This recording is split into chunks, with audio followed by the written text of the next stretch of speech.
16ই December আমাদের বিজয় দিবস, 26শে March মহান স্বাধীনতা দিবস, 21শে ফেব্রুয়ারি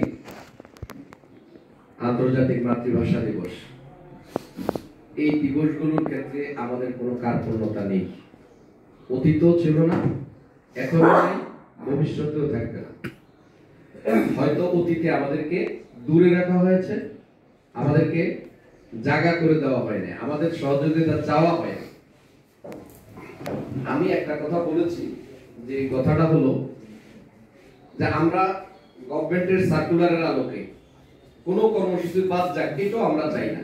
বরং চেষ্টা অতীতে যা করেছে তার চেয়ে ভালো করে কর্মসূচিগুলো হোক, এটা বিশেষ করে বিএনপি এবং আমাদের পক্ষ থেকে আমরা কোনো দ্বিমত নেই।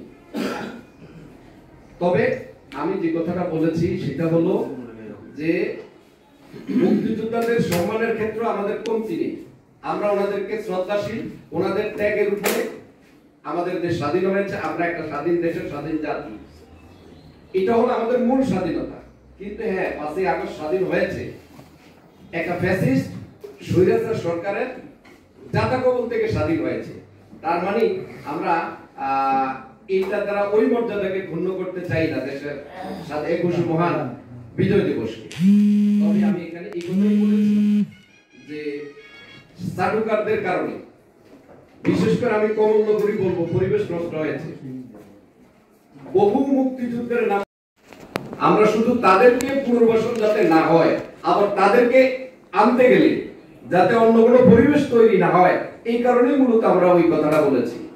আমরা সুন্দর কমলনগর চাই, এবং সবচেয়ে আমি ইউনো মহোদয়কে আমাদের পক্ষ থেকে উনি যত ধরনের সহযোগিতা চাইবে আমরা তত ধরনের সহযোগিতা করব। পরিশেষে আরেকটা বিষয় আমি যোগ করতে চাই, আমাদের কনসেপ্টে, আমাদের সংস্কৃতিতে আমরা যারা দেশের জন্য অবদান রেখেছেন, যারা শহীদ হয়েছেন, আমরা দোয়া করব। আমরা শহীদ মিনারে অথবা জাতীয় স্মৃতিসৌধে ফুল দেওয়াটা আমরা আমাদের জন্য সমীচীন মনে করি না।